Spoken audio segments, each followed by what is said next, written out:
So bumili tayo ng US tawag daw micro SD sa Walmart. So ito ang ImageMate Pro.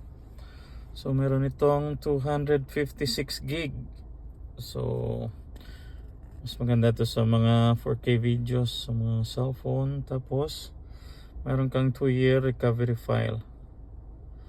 So napakabilis na mag-read nito. So ito ay mula sa SanDisk. So ito gagamitin natin kasi yung sa dashcam ko is 64 gig lang. So yung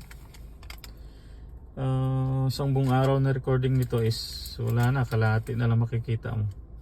So dahil naaapakan na. So dahil ito 4K sa loob tsaka sa labas. So kailangan nito ang Image Pro. So ito yung install natin dito, ilagay natin dito sa ating dashcam.